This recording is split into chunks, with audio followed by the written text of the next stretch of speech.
cosa me preguntan, ¿sí? Lo que habíamos charlado en la clase anterior del tema proteínas. La clase pasada habíamos charlado que las unidades que forman las proteínas se llaman aminoácidos. Habíamos hablado que esos aminoácidos tienen ciertas particularidades, que igual después cuando vemos todo el tema lo vamos a repasar de nuevo, que tienen un carbono alfa, así que ese carbono alfa es el que está unido al lado del grupo carboxilo, ¿sí? Que tiene la particularidad de que ese carbono es asimétrico, está unido a valencias diferentes, salvo en un aminoácido, habíamos dicho. Esto permitía que haya dos isómeros. Habíamos hablado también que los aminoácidos se van a unir entre sí por enlaces peptídicos para formar los péptidos, y según el número y el peso atómico ya estaríamos hablando también de proteínas. Dijimos que los aminoácidos, además de esa parte variable, tienen la particularidad de que tienen un residuo que es el que varía entre los distintos que existen, ¿sí?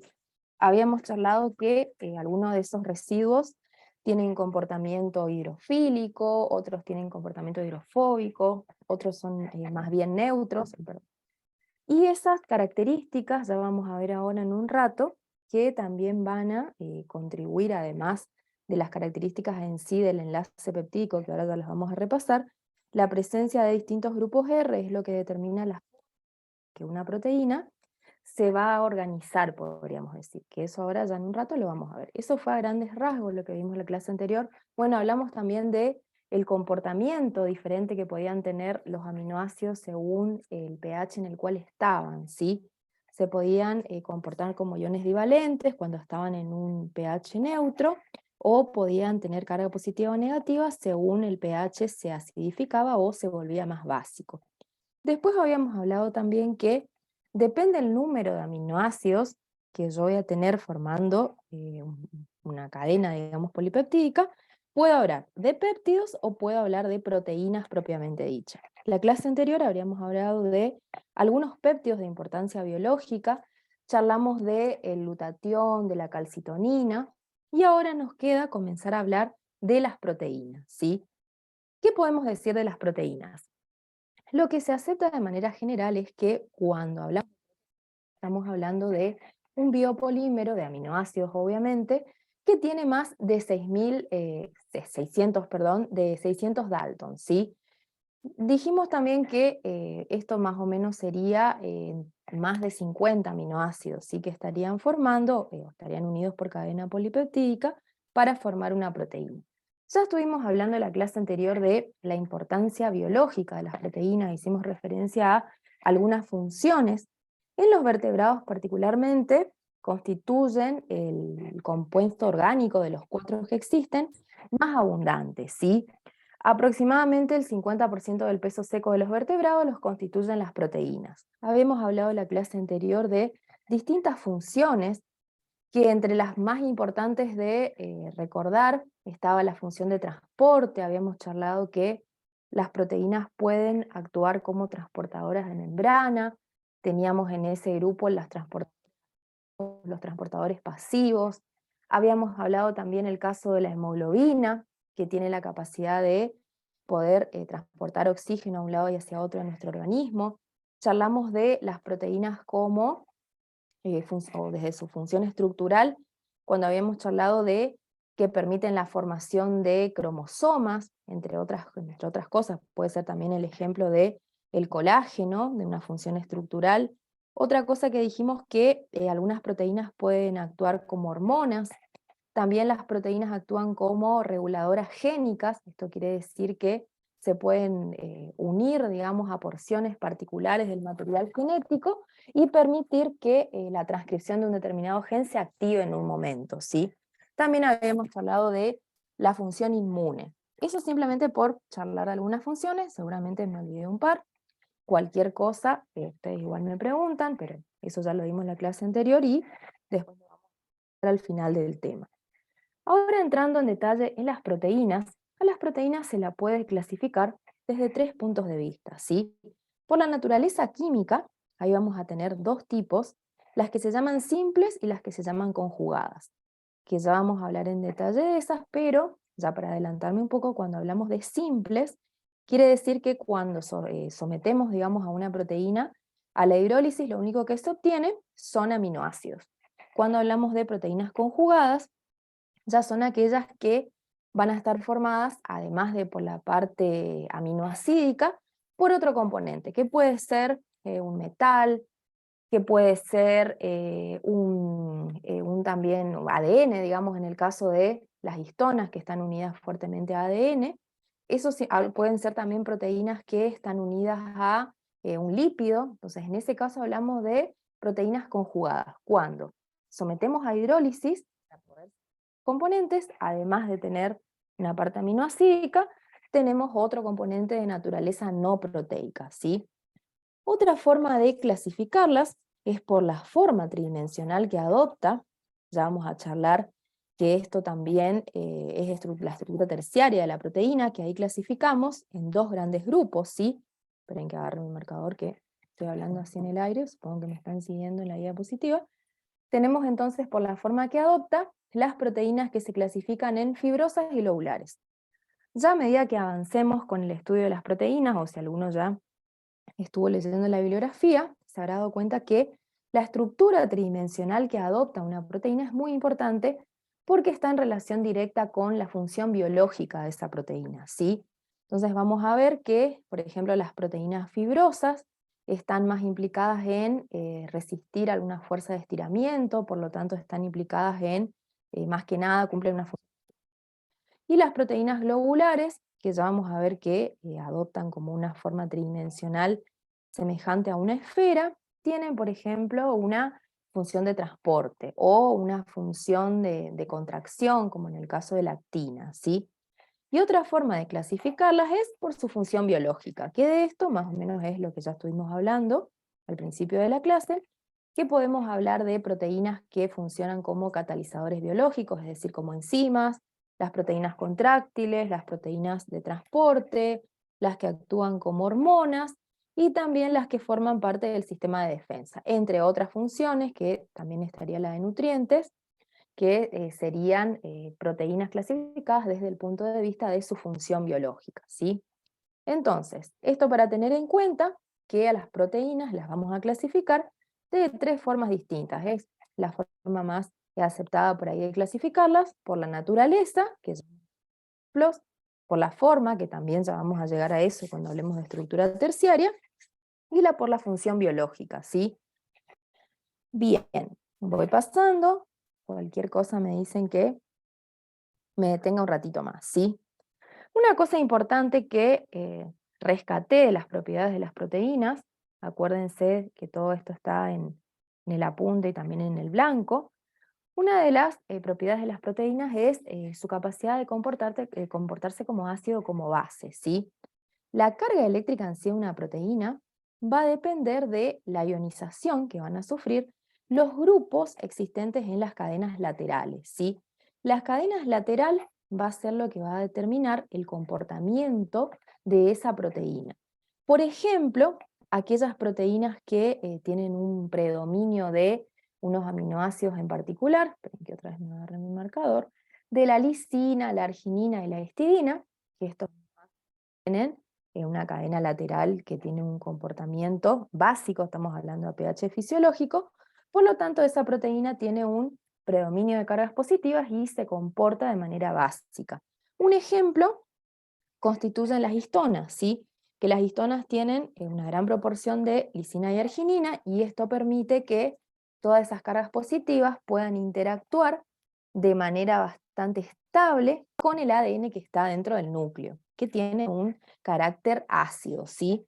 Y otro ejemplo podría ser aquellas proteínas que hay una mayor proporción de residuos de aspartato y glutamato que se van a comportar como proteínas ácidas. Entonces, tener en cuenta, ahora ya vamos a hablar de la estructura primaria, que la estructura primaria de una proteína va a ser muy importante porque va a determinar las características de esa proteína, la forma en la cual se va a comportar, y también va a tener una relación directa con la estructura secundaria que va a adoptar y la terciaria, porque depende del tipo de aminoácidos que estén constituyendo un péptido, un polipéptido, va a ser los tipos de enlaces que se van a poder establecer, ¿sí? Ya vamos a ver igual que la estructura secundaria y la terciaria se diferencian en cómo se estabilizan esas estructuras por el hecho de que entre qué partes de los aminoácidos ocurren las interacciones, pero ahora ya lo vamos a ver en un ratito. Entonces lo paso, avanzo un poquito más. Bien, dijimos recién que por la forma molecular de las proteínas, las podíamos clasificar en globulares y fibrosas, ¿sí? Eso para arrancar nuestro estudio. Cuando hablamos de la forma molecular, hay que tener en cuenta que es hablar de algo muy complejo, ¿sí? Entonces, para poder explicar la forma molecular de las proteínas, nosotros tenemos que empezar a estudiar la organización desde el punto natural de las mismas, para poder facilitar un poco la comprensión de cómo se van produciendo esos distintos niveles. Las podemos clasificar a los niveles en 4 tipos, ¿sí? Estructura primaria, secundaria, terciaria y cuaternaria. Hay algunas proteínas que simplemente para explicar su forma, ¿sí? Alguna proteína en particular, para explicar la morfología o la estructura tridimensional que adoptan, alcanza simplemente con describir hasta su estructura secundaria. Pero hay otras proteínas más complejas que, para describirlas en detalle, nos tenemos que referir también a estructura terciaria y cuaternaria, ¿sí? Esto simplemente para mostrarles cuál es la forma que van a adoptar las globulares y las fibrosas, pero ahora ya vamos a hablar en detalle de este aspecto, ¿sí? De cómo se logra que las proteínas, las que son globulares, que yo les dije al principio que tenían una forma más o menos redondeadita, por ejemplo, la mioglobina, cómo se llega a y las proteínas que son fibrosas, por ejemplo el colágeno, adoptan como una estructura semejante a una barra o a una hilera, ¿sí? Es decir, no es un ovillito, sino que es una forma alargada. Ahora ya vamos a ver cómo se llega a cada una de estas organizaciones. Entonces, como dijimos, es tan complejo explicar la forma que va a adoptar una proteína que tenemos que estudiar su organización desde distintos niveles, ¿sí? Se habla de, esto hablamos hasta en la clase pasada, habíamos llegado acá, de una estructura primaria que ahora vamos a ver la importancia, se refiere a el orden lineal, el número de aminoácidos que forman una proteína. Podemos hablar de las interacciones secundarias, o de la estructura secundaria, perdón, que ahí se refiere a la estructura que va a adoptar la cadena polipeptídica, resultado de enlaces que se van a producir entre el esqueleto central, ¿sí? Ahora ya vamos a ver que por ahí las dos formas que más se hablan siempre es alfa hélice y hoja beta plegada, pero también hay algo que se llama disposición al azar y también se habla de estructura supersecundaria. Pero básicamente la estructura secundaria depende de las interacciones que se van a producir entre los elementos de la cadena central polipeptídica. En cambio, la terciaria ya ya es la conformación tridimensional, y va a depender de las interacciones que se van a producir entre los grupos laterales de los aminoácidos, ¿sí? Que ahora ya vamos a ver que esas interacciones son de distinto tipo, podemos hablar de interacciones hidrofóbicas, interacciones de Van der Waals, podemos hablar de puentes de hidrógeno. Y cuando hablamos de estructura cuaternaria, es en el caso de aquellas proteínas, por ejemplo la hemoglobina se me ocurre ahora, que está formada por la unión de varios polipéptidos para formar una sola proteína funcional. A la hemoglobina la vamos a utilizar bastantes ejemplos porque además de ser una proteína que alcanza una estructura cuaternaria, también es una proteína conjugada y es una de las primeras proteínas de las cuales se descubrió la cadena o la estructura primaria y se la estudió bastante en detalle, ¿sí? Así que vamos a volver varias veces sobre la hemoglobina. Bien, ahora vamos a empezar entonces con la estructura primaria. Como recordarán de la clase anterior, cuando estudio proteínas, cuando estudio todo en biología, tengo que ir relacionando. Habíamos hablado que hay algo que se llama flujo de la información génica, o también llamado expresión génica, que se refiere al hecho de cómo la información que está contenida, ¿sí?, en el núcleo, esto sería el núcleo de una célula eucariota, en la molécula de ADN, cómo esa información puede fluir o puede ir pasando a otra molécula que es el ARN, que tenemos acá en el esquema, y finalmente ese ARN mensajero es el que va a salir del núcleo hacia el citoplasma para llevar las instrucciones que le van a decir a al ribosoma, perdón, qué proteína o qué aminoácidos ir ensamblando. Entonces, la estructura primaria de una proteína está codificada en el ADN, ¿sí? Hay un gen en particular que lleva la información, por ejemplo, para sintetizar calcitonina, por ejemplo, ¿sí? O para sintetizar colágeno. En un determinado momento de la vida de la célula, ese gen se va a activar, ¿sí? Ya vamos a ver también un poco de eso cuando veamos ADN, se va a transcribir, va a pasar la información a otra molécula que es más pequeña y que difunde más fácilmente, o sea que se traslada más fácilmente desde el núcleo del citoplasma, que es el ARN. Ese ARN sale al citoplasma y sirve para que el ARN, con ayuda del ARN de transferencia, vaya leyendo el mensaje y vaya fabricando una proteína. Ojo que, capaz que también saben, ya lo escucharon a esta altura, que la proteína, o sea, la cadena de aminoácidos, una vez formada, todavía esa proteína no es activa, ¿sí? Esa proteína tiene que experimentar cambios conformacionales y además en algunos casos tienen que agregarse otros grupos químicos distintos de los aminoácidos. Por ejemplo, la proteína puede glucosilarse en el RER un poquito y después terminar la glucosilación en el Golgi, ¿sí? Bien, entonces esto básicamente es para que tengan en cuenta que la información que está acá representada con estas bolitas rosadas, que son los aminoácidos que se van agregando, la información para decirle a las células qué aminoácidos ir uniendo por enlace peptídico, está contenida en la cadena de ARN mensaje. Otra cosita importante, no sé si ya escucharon hablar del código genético. ¿Ya hablaron del código genético? A ver si alguien me contesta, que ya hablé sin parar como 20 minutos. Creo que no, profe. Lo de adenina, timina, guanina, citosina, ¿eso? Esas son las bases nitrogenadas que sí, que tomadas de A3, que se llama codón, determinan un cierto aminoácido. Si más o menos por ahí va la idea. Igual ahora lo digo un poquito. Lo mencionamos nomás, me dice alguien. Bueno. Profe, ¿esta es estructura primaria, todo lo que estamos dando?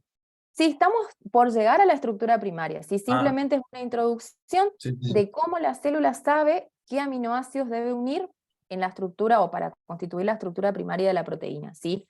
Dale. Es ir un Gracias. poquitito más atrás para entender cómo de la molécula de ARN mensajero la célula va a agregar aminoácidos, que es otra molécula distinta, ¿sí? Por eso simplemente esta cortita introducción para que tengan un panorama general de lo que ocurre, ¿sí? Entonces, nosotros dijimos recién que la información que está contenida en el ADN se va a pasar a otra molécula de ARN mensajero, que como podemos ver acá, tanto el ADN como el ARN, están formados por nucleótidos unidos entre sí. Es lo que me acaba de decir su compañero, lo de adenina, citosina, uracilo, son las bases nitrogenadas que van a formar parte de los nucleótidos. Los nucleótidos se enganchan entre sí por enlace fosfodiéster y constituyen, en este caso, una cadena de ARN mensajero, ¿sí? Cada una de estos nucleótidos, que acá simplemente vemos la primera letra de la base nitrogenada, porque es lo único que se escribe cuando se habla de una cadena nucleotídica, porque tanto el azúcar como el grupo fosfato, que estarían acá el grupo fosfato y el azúcar también formando parte del nucleótido, es algo que se repite a lo largo de toda la cadena. La única parte variable considero una cadena de nucleótidos, es la base nitrogenada. Por eso solamente escribimos estas bases, ¿sí? Yendo un poquito más atrás, que eso probablemente lo han visto, saben que para formar la estructura, igual esto lo vamos a dar en detalle, la estructura secundaria del ADN se produce el apareamiento de bases nitrogenadas, que es lo que me dijeron recién. Siempre una adenina se va a juntar con una timina y una citosina se va a juntar con una guanina. A partir de esta información que está en el ADN, la célula fabrica otra molécula que es el ARN mensajero.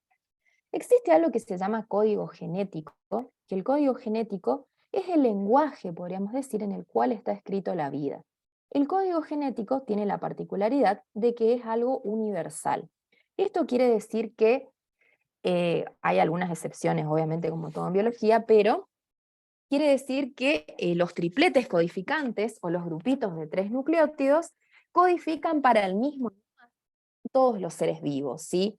Salvo algunas diferencias muy particulares, el lenguaje en el cual está escrito, las instrucciones que determinan cómo se fabrican las proteínas, por decirlo de otro punto de vista, son compartidas por todos los seres vivos, o sea, ya sea uno que sea muy simple, como un unicelular, un protista, hasta un organismo complejo como nosotros, compartimos el mismo código genético.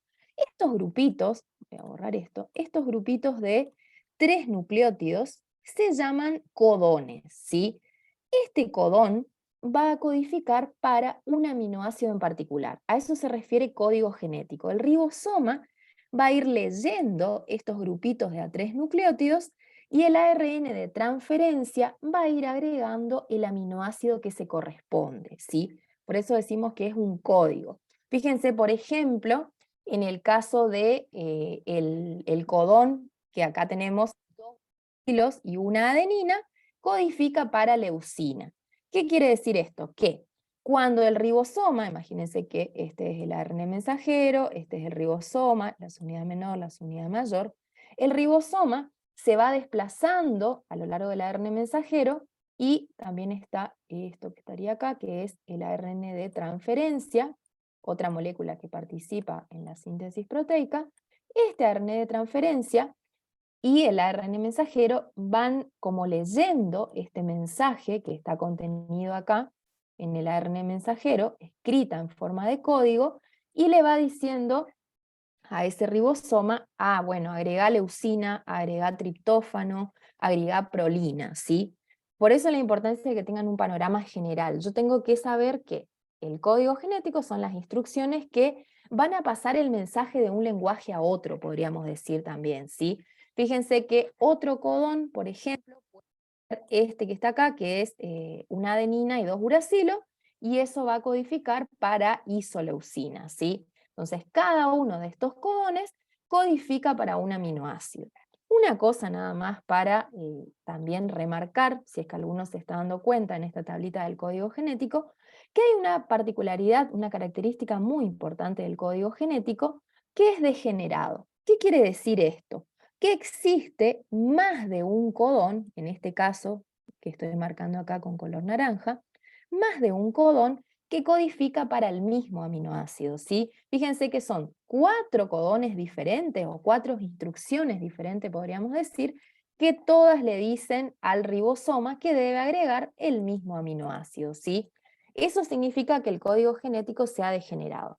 Esto es una ventaja porque imagínense que haya una mutación, un reemplazo de algún nucleótido de la cadena de ARN mensajero y en vez de ser el codón citosina y 2 uracilo es citosina, uracilo, citosina, porque la polimerasa se equivocó y agregó mal un nucleótido. Justo puede ser que esa mutación sea silenciosa, que no provoque ningún cambio en la proteína, porque fíjense que ese triplete va a codificar el mismo aminoácido, ¿sí? Entonces, una de las ventajas del código genético es que es degenerado. Acá simplemente les puse otra partecita para que tengan en cuenta. Esto que está acá sería la estructura de una molécula que se llama ARN de transferencia, que la vamos a dar las próximas clases, que es, que adopta, mejor dicho, como una estructura secundaria similar a una hoja de trébol, por eso es que está dibujadita acá. En el ARN de transferencia hay un grupito también de 3 nucleótidos que se llaman anticodón. Ese grupito de 3 nucleótidos, que es el anticodón, tiene o es complementario al que está en el ARN mensajero. Esto quiere decir que se establecen unas interacciones también puente de hidrógeno, es como que el ARN de transferencia, imagínense que es un carrito que va llevando el aminoácido, se estaciona un ratito sobre la molécula de ARN mensajero porque se produce este apareamiento de bases nitrogenadas, el apareamiento tal cual lo conocen, ¿sí? La complementariedad se da entre adenina y uracilo y entre citosina y guanina, ¿sí? Esto simplemente entonces para ubicarnos de cuál es el mecanismo molecular que va a determinar que de la información que está en el gen, la célula sepa qué aminoácidos ir uniendo en la estructura primaria, ¿sí? Bien, eso simplemente era para introducirlos. Voy sería el orden en el que se va a ir formando. Exactamente, en el ARN mensajero está el orden en el cual se van a ir agregando los aminoácidos que va a formar la proteína, ¿sí? Lo que determina qué aminoácido es un gen. La información de ese gen se pasa primero a la molécula de ARN mensajero y ahí recién el ribosoma y el ARN de transferencia van agregando los aminoácidos. En el mismo ribosoma es también donde se va formando el enlace peptídico, que ya lo nombramos y que ahora vamos a ver o vamos a repasar algunas particularidades, ¿sí? Entonces, todo esto para llegar a la estructura primaria, a cómo la célula sabe qué o cuáles aminoácidos ir uniendo, ¿sí? Entonces, podemos definir a la estructura primaria, esto cópienlo, como el tipo de aminoácidos o la identidad, podríamos decir, el orden, la secuencia que tiene o los que tienen los aminoácidos en una proteína o en un polipéptido, ¿sí? Acá dice proteína, pero acuérdense que yo les había dicho que por ahí se utiliza de manera indistinta proteína, pero si queremos ser más exactos, acuérdense que existen proteínas y péptidos, ¿sí? Pero la estructura primaria en sí es la identidad, orden, el número de aminoácidos que existen en una proteína. Es característico de cada proteína la estructura primaria, ¿sí? Por eso hablamos que este primer nivel de organización constituye el nombre propio de la proteína, la identidad de esa proteína. Como dijimos recién, el ordenamiento que se va a producir, o sea, los distintos aminoácidos que se van a ir uniendo, se va a corresponder con la información que está contenida en los genes, ¿sí? Es importante para estudiar una proteína en sí la estructura primaria porque obviamente la secuencia, el número, el tipo de aminoácidos va a tener una relación directa con la forma que va a adoptar esa proteína y por lo tanto también con la función, ¿sí? Otra cosa también importante o que resalta la importancia de la estructura primaria, que existen algunos casos, que ahora vamos a ver un ejemplo, donde la variación de un solo aminoácido provoca un cambio tan drástico en la proteína que esa proteína pierde su función biológica, ¿sí? Hay algunas mutaciones que son silenciosas o neutras también se llaman, que no provocan ningún cambio en la secuencia proteica, pero hay otras mutaciones que reemplazan un aminoácido, y supónganse que ese reemplazo ocurre justo en el sitio activo, por ejemplo, de una enzima. Si cambia un solo aminoácido del sitio activo de una enzima, esa enzima ya no va a poder unirse a el sustrato, por lo tanto no va a poder funcionar como catalizador. O puede ser también que justo haya una mutación en la cadena nucleotídica y en vez de agregar un aminoácido, ahí ese codón codifique para que pare la síntesis proteica, ¿sí? Porque una cosa que no les dije del código genético, no quise complicarlos demasiado, uno de los codones, o sea, de los tripletes codificantes, le dicen al ribosoma, listo, acá terminó la síntesis proteica, ¿sí? Y la mayoría de los tripletes codificantes sí le dicen al ribosoma que agregue un aminoácido, pero hay 3 tripletes que son señal de stop, de terminación de la proteína. Justo si hay una mutación en un codón, imagínense que ese codón se convierte en señal de parada. Entonces la proteína va a ser mucho más corta, ¿sí? Y por lo tanto va a verse afectada su función biológica. Entonces la estructura primaria de una proteína es muy importante.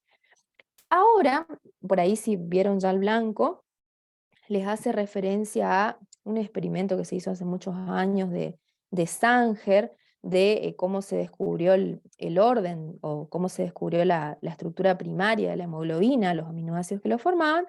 Ahora, hoy en día, en realidad lo que se hace es valernos de la ingeniería genética, y si yo quiero secuencia de aminoácidos de una proteína, lo que hago es aislar un gen, ¿sí? Aíslo primero el gen, lo mando a secuenciar, o sea, voy a obtener información de cuáles son los nucleótidos que forman ese gen, y ahí recién puedo corresponder esa información con aminoácidos y poder deducir la estructura primaria, ¿sí? Entonces hoy en día es relativamente más sencillo estudiar la estructura primaria de las proteínas.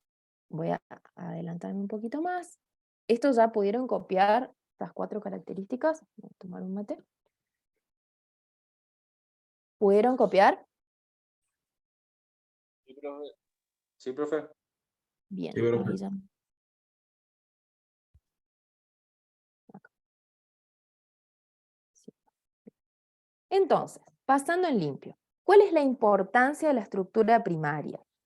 Primero que es el determinante, obviamente, de la conformación de la estructura proteína, por lo tanto también de las propiedades que va a tener y de las características funcionales en sí. No es lo mismo hablar de una proteína globular que una proteína fibrosa, tienen distintos comportamientos, tienen distintas funciones, ¿sí? Y esto va directamente de la mano con la secuencia de aminoácidos. Como dijimos recién, las alteraciones en el orden de los aminoácidos o también las sustituciones, ¿sí? Que haya una mutación genética, una mutación en los nucleótidos y por lo tanto se agregue un aminoácido que no es el correcto, a eso se refiere sustituciones, reemplazar un aminoácido por otro, o una alteración en el orden, van a afectar directamente la función de esa proteína, ¿sí? Una cosa interesante de las proteínas, que esto también es una prueba más de la evolución y que todos tenemos un ancestro común, es que las proteínas en general tienen una secuencia idéntica en todos los individuos de una especie, o sea, obviamente estamos hablando de la misma proteína funcional. Si estamos hablando de una proteína que sufrió una mutación, obviamente no va a ser la misma secuencia aminoácidica que tiene Juan a que tiene Pedro, ¿sí? Pero si estamos hablando de dos proteínas funcionales, por ejemplo, la hemoglobina, dos proteínas funcionales en dos individuos de la misma especie, la secuencia va a ser la misma, ¿sí? Sí se sabe, porque esto se estudió bastante la estructura primaria de las proteínas, o se utilizó, mejor dicho, la estructura primaria de las proteínas para estudiar relaciones filogenéticas, se sabe que existen diferencias con otras proteínas homólogas en otras especies. Una proteína homóloga en otra especie quiere decir que es una proteína que tiene las mismas funciones en especies distintas, ¿sí? Pero se vio que, por más que tenga la misma función, si ya hablamos de especies distintas, se ve una secuencia diferente. Ojo que, eso ya lo vamos a ver cuando hablemos un poquito de dominios, ojo que más allá de que entre las distintas especies puede existir diferencias en la secuencia, en la estructura primaria de las proteínas, hay regiones que sí están muy conservadas evolutivamente, ¿sí? Por ejemplo, son dominios, en este caso recién el nombre de dominios, esas secuencias muy conservadas, la mayoría de las veces constituyen partes críticas de la proteína, ¿sí? Por ejemplo, los sitios activos de las enzimas están muy conservados. Quiere decir que los aminoácidos que forman esos puntos cruciales de las proteínas son los mismos entre distintos tipos de especies, ¿sí? Como les decía, la estructura primaria es algo muy utilizado para construir árboles filogenéticos. ¿Qué son árboles filogenéticos? Ahora ya lo muestro en el otro grafiquito, dejo esto un ratito más por si lo están copiando. Son ramificaciones o herramientas y árboles que se utilizan para estudiar relaciones evolutivas entre diferentes especies. Yo puedo construir árboles filogenéticos estudiando la forma, o sea, ciertas características morfológicas de los grupos de individuos, o puedo hacer árboles filogenéticos estudiando la secuencia de nucleótidos o la secuencia proteica, ¿sí? Hoy en día está bastante de moda estudiar el proteoma de un individuo, no sé si escucharon hablar de ese término. El proteoma es el conjunto de proteínas que forma parte de un individuo.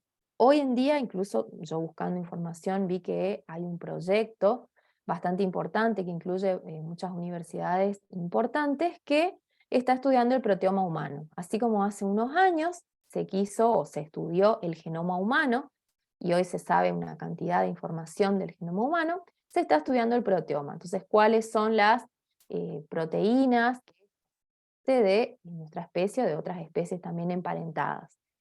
Bien, díganme si esto ya lo copiaron y avanzo un poquito más para mostrarles unos ejemplos de proteínas que sirvieron para hacer árboles filogenéticos, ¿sí? Cuando un cachito, profe, estoy terminando. Bien, mientras me tomo un par de mates.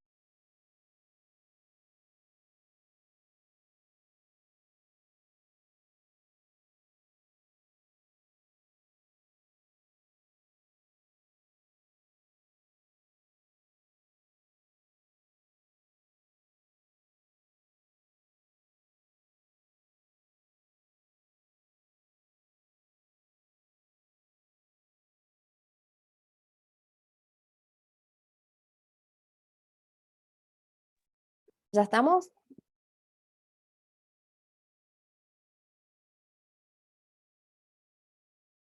Bueno, avanzo un poquito más, en todo caso me dicen y vuelvo hacia atrás, ¿sí? Una de las proteínas que se ha estudiado, como les decía, en mayor detalle, entre otras cosas también para analizar la secuencia de la proteína entre distintas especies, es la hemoglobina. Igual ya la próxima clase vamos a volver a hablar de la hemoglobina, de su función de transporte, pero ahora nos vamos a referir a ella desde el punto de vista de su utilidad para establecer relaciones entre distintas especies, ¿sí? Estudiando la hemoglobina, que acá simplemente les puse, seguramente que a toda esta altura ya re saben esto, que la hemoglobina entonces es una proteína conjugada que tiene un grupo hemo y que tiene la función o alterna entre dos estados de afinidad o no por el oxígeno, por lo tanto tiene la función de transportar oxígeno en todo nuestro cuerpo. Si la hemoglobina está contenida dentro de unas células que forman parte del tejido sanguíneo, que son los glóbulos rojos. Cuando la hemoglobina se descubrió que esta proteína tiene la misma función en distintos o en diferentes grupos de animales, que hay diferencias interespecíficas en la estructura primaria. ¿Qué quiere decir diferencias interespecíficas? Diferencias entre especies distintas, ¿sí? Pero a su vez se descubrió que existen semejanzas, como yo les dije hace un rato, si bien las proteínas que tienen la misma función en especies distintas tienen algunas cosas diferentes, tienen otras particularidades u otras características en común, ¿sí? Entonces se estudiaron, o se descubrió, mejor dicho, estudiando la hemoglobina de distintos grupos, que existen semejanzas entre las hemoglobinas de distintas especies, ¿sí? Por ejemplo, que hay una longitud idéntica o casi idéntica en el número de aminoácidos que conforman la proteína, que hay ciertas posiciones de la cadena que seguramente son posiciones críticas, ¿no?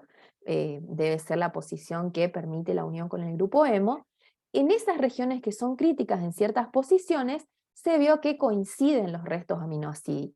Por más que sean especies diferentes, hay regiones de esa estructura primaria que están conservadas evolutivamente, conservadas en distintas especies, ¿sí?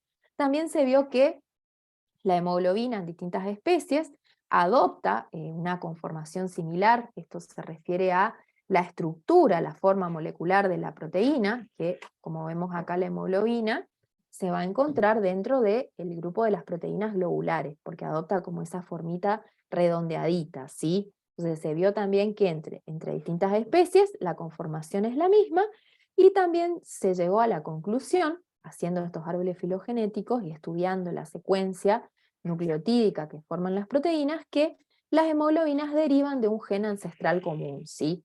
Esto entonces es un árbol filogenético. Yo lo que hago, esto es bastante complejo de realizar, de obtener, no viene al caso ahora que lo expliquemos, simplemente algunas cosas para que lo puedan entender. Para construir estos árboles filogenéticos, se estudia la secuencia de proteínas, de aminoácidos en este caso, pero también se puede hacer con secuencias de nucleótidos. Se estudia la secuencia, se sabe qué aminoácidos conforman la estructura primaria, y toda esa información se vuelca a un programa, ¿sí? Se trabaja con bioinformática, con eso, un programa de la compu, donde yo meto las secuencias de mi proteína, y por todos unos algoritmos matemáticos, el programita este me construye un arbolito filogenético, ¿sí? Este arbolito lo que busca representar es las relaciones entre los distintos grupos de especies. Por ejemplo, fíjense que esta sería la raíz del árbol. A partir de ahí vemos que salen estos que son los nodos, y si nosotros miramos lo que está acá, fíjense que tanto los reptiles como las aves derivan de un ancestro común, ¿sí? Este ancestro común permitió después la bifurcación, obviamente que estamos hablando de millones de años, la bifurcación a partir de este ancestro común de dos grupos diferentes. Entonces, estudiar alguna molécula, ya sea las proteínas o los ácidos nucleicos, sirven para establecer relaciones filogenéticas. Yo comparo qué tan parecida es la secuencia de aminoácidos con estos programas bioinformáticos que aplican algoritmos matemáticos, y puedo obtener un resultado que me dice, ah, bien, esta especie está más cercana a esta otra, ¿sí? Obviamente se sabe por varios estudios de varias moléculas que los reptiles, digamos, y las aves están muy emparentados, tienen un ancestro común, ¿sí? Bien, entonces, esto es la importancia de estudiar proteínas. Es, la verdad, muy apasionante valerse de estas moléculas para poder establecer relaciones entre especies, entre otras cosas, ¿sí? Obviamente que también, que ahora lo vemos acá en otra de las diapositivas, obviamente también estudiar la estructura primaria de una proteína es clave para comprender algunas enfermedades, ¿sí? Entonces eso también es algo interesante. Después, simplemente para nombrar otra molécula, otra proteína que también, además de la hemoglobina, ha sido muy utilizada para establecer árboles filogenéticos, es la proteína que se llama citocromo C. Los citocromos, probablemente los hayan escuchado hablar, son proteínas que están... Ay, esperen que... ¿Ahí están viendo la presentación o toqué algo y hice macana sin querer? ¿Siguen viendo? Sí, profe. Bien. Les decía entonces que los citocromos son proteínas que están en la membrana interna de la mitocondria. No sé si esto probablemente lo hayan escuchado, ya lo hayan dado, no sé cómo van con esos temas. La membrana de la mitocondria y participa en lo que se llama cadena de transporte de electrones para permitir la síntesis de ATP, ¿sí?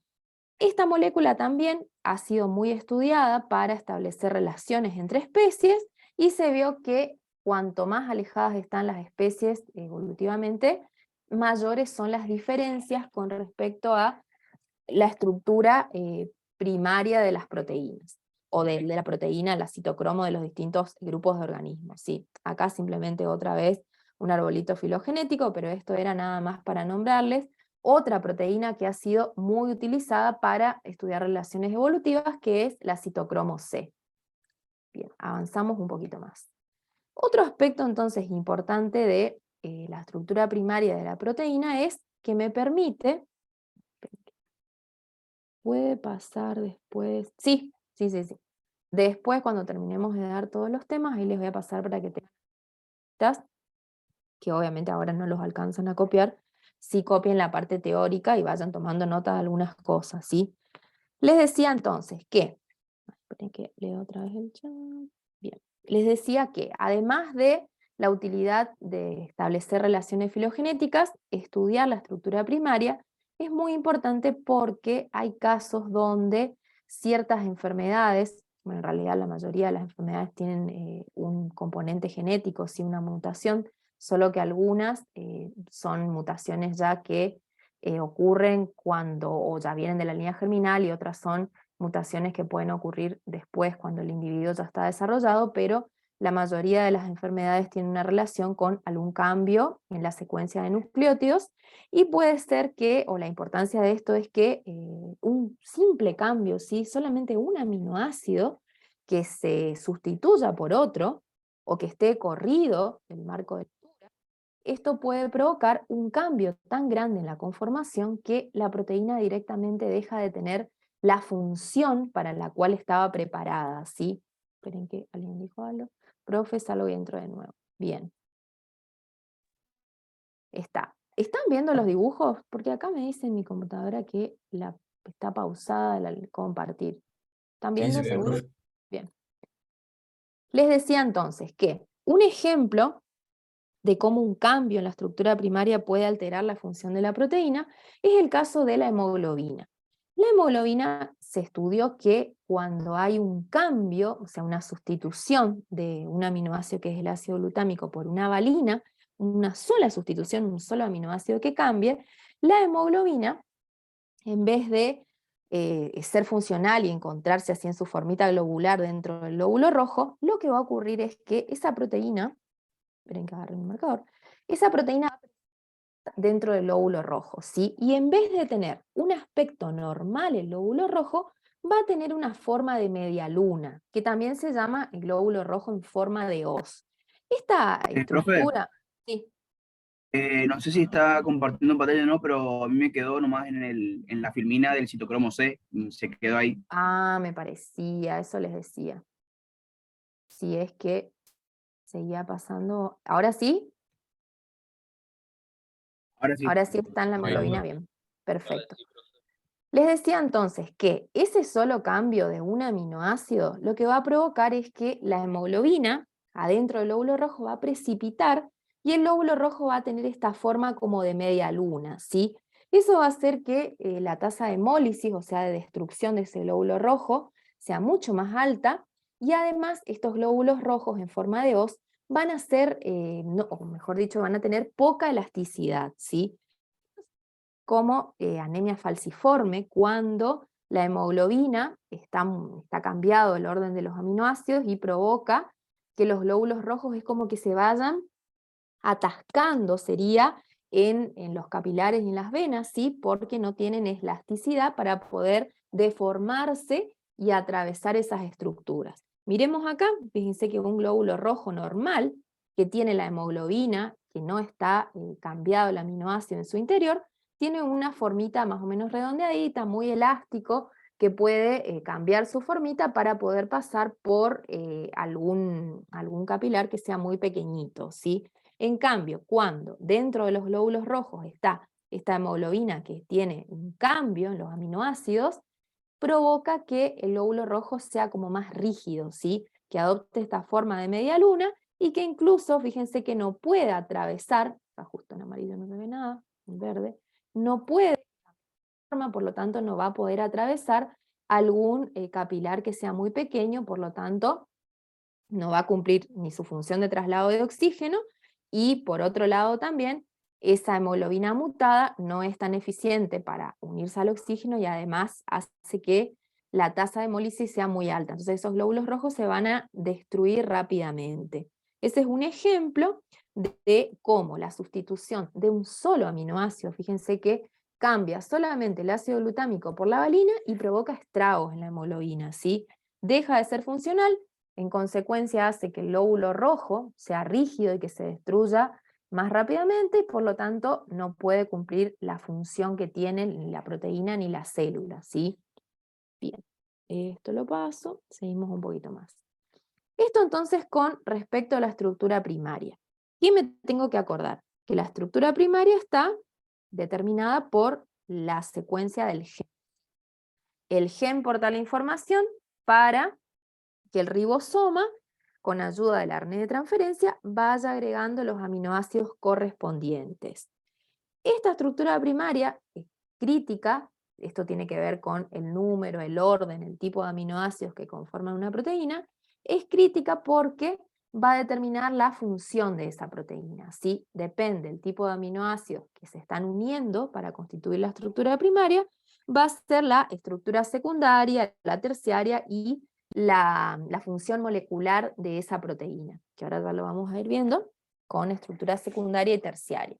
También me tengo que acordar la utilidad de la estructura primaria. Sirve para establecer relaciones entre distintos grupos de especies, sirve también para estudiar enfermedades, como acabamos de ver en el caso de la anemia falciforme. Avanzo un poquito más y ahora vamos a la estructura secundaria de una proteína. Cuando hablamos de la estructura secundaria, nos vamos a estar refiriendo a la disposición en el espacio que va a adoptar la cadena polipeptídica, la forma en la que esa cadena polipeptídica se va acomodando, podríamos decir, en el espacio, ¿sí?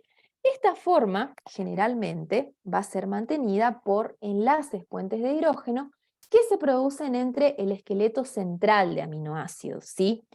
Nosotros, como habíamos hablado en la clase anterior, dijimos que el enlace peptídico, que está acá, este enlace peptídico que se produce entre el carboxilo y el grupo amino, tiene la particularidad de que se comporta de manera intermedia entre un enlace simple y un enlace doble y no rota, ¿sí? No tiene libre rotación, por lo tanto podemos decir que es bastante rígido. En cambio, los enlaces que están flanqueando, ¿sí? A los costados del enlace peptídico, este que está acá, carbono alfa y el carbono del grupo carbonilo, y este otro entre el nitrógeno y el siguiente carbono alfa, sí tienen libre rotación, ¿sí? Esos enlaces, como ya lo vieron con Mati, esos enlaces, o los ángulos, mejor dicho, de esos enlaces, que uno es phi y el otro es psi, esos son los que van a determinar la estructura secundaria que va a adoptar esa proteína, ¿sí?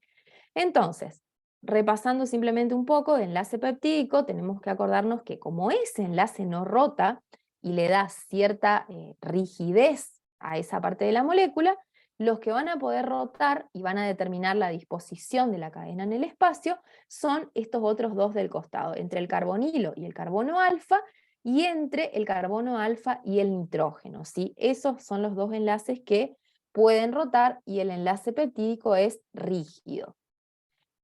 Entonces, ¿cuál es la consecuencia? Dije recién hay dos ángulos, esto me dijo Mati que sí lo tienen que saber, igual estuve chusmeando un poco la clase que les pasó él y ahí está explicado bien en detalle los dos ángulos que se forman.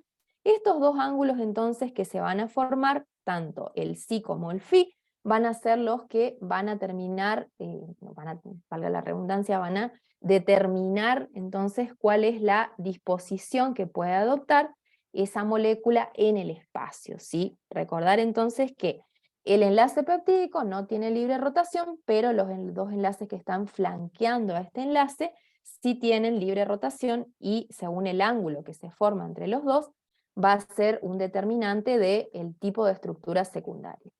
Yo les dije hace un rato que hay varios tipos de estructura secundaria, por ahí los más nombrados, es una estructura que adopta la cadena que se llama hélice alfa y otra que se llama hoja beta plegada. Pero también están las disposiciones al azar, las super secundarias, ¿sí? Primero vamos a hablar de la hélice alfa.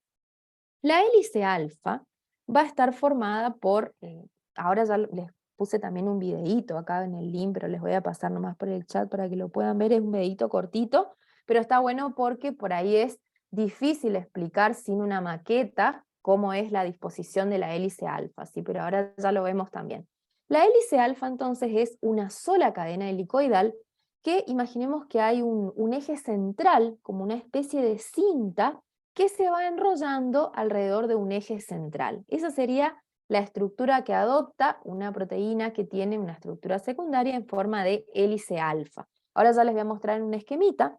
Por cada vuelta que va dando esa cadena polipeptídica alrededor de este eje imaginario, esto va a incluir 3,6 restos de aminoácidos, ¿sí? 3,64 casi. Esto es el enlace puente de hidrógeno se establezca entre el primer aminoácido de esa cadenita y el cuarto. Ahora ya lo voy a mostrar en el esquemita.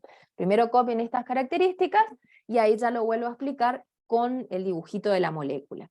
El giro que va dando esa hélice, como esa especie de cinta, un tirabuzón, imaginémonos que lo voy enredando a través de un eje imaginario, el giro es de estrógiro. Esto quiere decir que el giro es en sentido de las agujas del reloj, ¿sí? Como dijimos recién, esta estructura, la estructura secundaria, va a ser mantenida por enlaces puentes de hidrógeno. Que esos enlaces puentes de hidrógeno se van a producir entre este grupo, el grupo amina del enlace peptídico, y el grupo el carbonilo, del cuarto aminoácido que le sigue. Ahora ya vamos a ver, es como si va teniendo esta forma la proteína, ¿sí? Imaginemos, salió medio feo ahí, imaginemos que eso es un giro hacia la derecha, el eje central, y el enlace, ese puente de hidrógeno, se va produciendo entre este que está acá, que imaginen que es el primer aminoácido, y el carbonilo del cuarto, que en realidad están lejos, o sea, están a 3 aminoácidos de distancia, si yo estiro esa cadenita, si me refiero a la estructura primaria, pero por la formita que va teniendo como una hélice, se acercan en el espacio, ¿sí? Entonces eso va a hacer que se puedan formar estos puentes de hidrógeno. ¿Qué va a pasar con las cadenas laterales de los aminoácidos? Recordemos que, no sé si lo volví a decir, que estos puentes de hidrógeno ocurren entre los grupos que no son la cadena lateral, si es solamente entre el carbonilo y el grupo amina del aminoácido. Las cadenas laterales, los grupos R, no forman parte de los enlaces que estabilizan la estructura secundaria. Entonces imaginemos que los grupos R van quedando así, situados afuera de esta hélice, ¿sí? Hacia afuera de esta hélice alfa. Todos los grupos R de los aminoácidos se ubican hacia la parte externa del helicoide, ¿sí? La estructura de esta alfa hélice puede albergar a cualquier aminoácido. Igual ahora ya vamos a ver que hay algunos que favorecen más esta estructura secundaria, pero hay uno que directamente no puede estar formando parte de proteínas que se organizan de esta forma, que es la prolina, ¿sí? Porque este aminoácido tiene un carbono que no tiene libertad, o mejor dicho, no es el carbono el que no tiene libertad, sino la presencia de este aminoácido que tiene este anillito como bastante grande, lo que va haciendo es que la proteína o la cadena polipeptídica no tenga libertad de giro, ¿sí? Es como que la presencia de la prolina va a provocar una especie de codo acá, así como una cosita que sale hacia afuera, y no va a poder, perdón, no va a poder, eso porque quiero hablar rápido, no va a poder ser posible que se vaya formando así en forma de una cadena helicoide, ¿sí? Porque esa prolina va a provocar una molestia si está presente en esa estructura. Entonces directamente la prolina, recordar que es un aminoácido que no puede estar formando parte de una cadena polipeptídica que se organice en alfa hélice. Paso un poquito acá, esto lo pudieron copiar, os lo dejo un ratito para que lo terminen y ahí lo vemos en el esquemita, ¿sí? Dejo un ratito acá para que lo copien y ahí ya seguimos.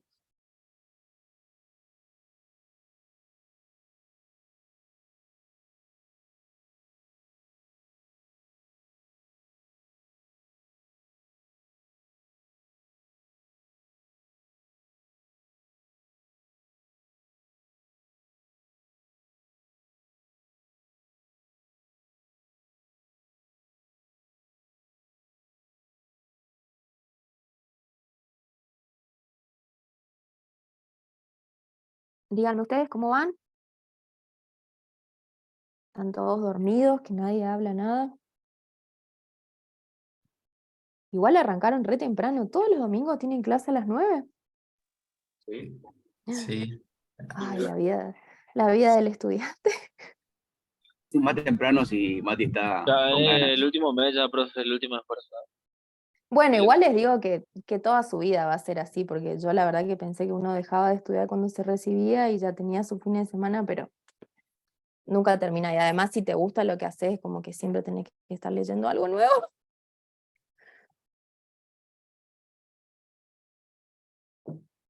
Pero depende sí que... también de cómo se levante Mati, porque depende si se le Ah, van a estudiar, ahí le encaja. bien, bien. Bueno, ¿sabes esto? Sí, profe. Bien. Entonces, acá, ahora vamos a ver si puedo compartir este videito para que lo puedan mirar.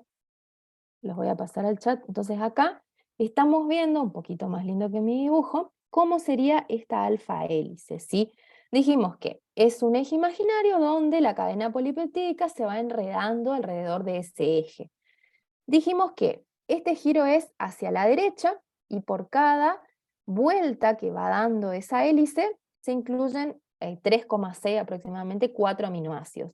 Esto va a permitir que se vayan estableciendo los puentes de hidrógeno, dijimos recién, entre el aminoácido número 1 de la cadena, imaginemos, y el número 4. ¿Sí? Entonces se va produciendo esto que está acá, que es el enlace puente de hidrógeno. Es como que si estuviésemos hablando, este es el aminoácido 1, este es el aminoácido 2, 3 de la estructura primaria, y este que está acá es el 4, o sea, están alejados en la estructura primaria, pero cuando se va produciendo el giro de esta forma, lo que ocurre es que se acercan en el espacio y ahí se forma el enlace puente de hidrógeno, ¿sí? Tengo que acordarme que el enlace puente de hidrógeno en la estructura secundaria se va a producir entre el esqueleto principal de la cadena polipeptídica, ¿sí? No participan los grupos R, porque ya vamos a ver que en estructura terciaria sí se van a producir también, entre otros enlaces, algunos de puente de hidrógeno, pero ahí sí esto va a ocurrir entre los grupos R, ¿sí? Dijimos recién que hay algunos aminoácidos que favorecen la estructura secundaria y otros que no favorecen la estructura secundaria, ¿sí? Los que no favorecen, aparte de el que vimos recién, que es la prolina, que directamente provoca como que ese codo en la estructura, también otros voluminosos, ¿sí? y que están cargados, por ejemplo la lisina, la arginina, el ácido glutámico, tampoco favorecen la formación de una alfa hélice. Sí es favorecida por otro tipo de aminoácidos, por ejemplo la leucina, la metionina, la alanina, la asparragina. Esos aminoácidos sí favorecen, obviamente por la forma que tienen y por la carga que van a terminar teniendo en pH fisiológico, sí van a favorecer o van a permitir la formación de esta alfa hélice, ¿sí? Esto entonces lo copian los tipos de aminoácidos que favorecen o que no favorecen la alfa hélice, ¿sí? Y ahora les paso el link en el chat de este videito, es bastante cortito, creo que ni siquiera 1 minuto dura, pero está bueno porque muestra así, con 3 dimensiones, digamos, en un esquemita, en una animación, mejor dicho, cómo se producen estos enlaces, ¿sí? Lo importante recordar entonces es cuáles son los aminoácidos que favorecen, cuáles son los que no favorecen esta estructura, que la alfa hélice es como un giro de la cadena polipeptídica, o una forma de organizar la cadena polipeptídica, mejor dicho, que determina que esa especie de cintita, si me quiero imaginar así, va teniendo giros sobre un eje imaginario, y esos giros son hacia la derecha. Esa estructura se va a estabilizar por puentes de hidrógeno entre el primero y el cuarto de los restos aminoácidos, ¿sí? Díganme cuándo ya estamos con esto, entonces dejo de compartir un ratito y les paso este link al chat. Acá solamente copien cuáles son los aminoácidos que favorecen la estructura y cuáles son los que no estarían favoreciendo la estructura, ¿sí? Ya estamos con esto, así dejo de compartir un ratito y ahí está. Bueno, ya lo dejé de compartir. ¿Lo pudieron copiar? Sí, profe. Estamos. Bien. Entonces, esperen que vamos a copiar esto. Mi computadora siempre se pone lenta cuando querés hacer algo rápido.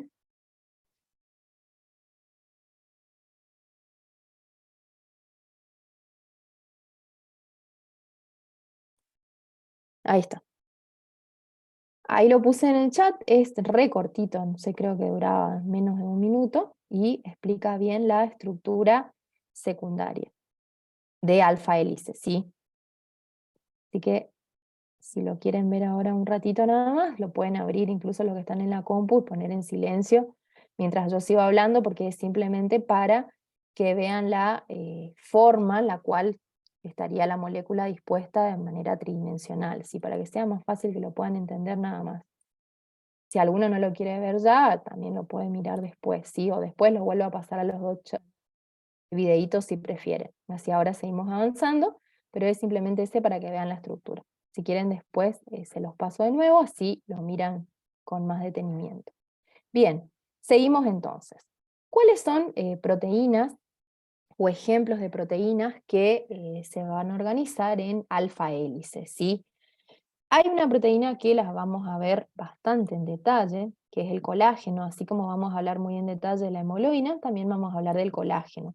Esta proteína adopta una estructura de cadena, en realidad es cadena alfa, no es alfa hélice, porque ya vamos a ver que en realidad no son 3,6 aminoácidos los que van a estar en cada giro en el colágeno, o sea, tiene algunas particularidades que ya las vamos a ver, pero vamos a utilizarla por ahora para referirnos a un ejemplo de una cadena, una alfa hélice, ¿sí? Esta molécula de colágeno termina adoptando una disposición semejante a una soga, ¿sí? Donde cada hilitos de la soga va a ser, como ya vamos a ver más adelante, una triple hélice de colágeno. Esta ya lo vamos a ver muy en detalle, como les digo, pero por ahora anoten que el colágeno es un ejemplo de proteína que está organizado en este tipo de estructura secundaria. Otra proteína, que quizás la escucharon hablar o ya la van a estudiar bastante en detalles, es un grupo de receptores proteicos que se llaman receptores acoplados a proteína G.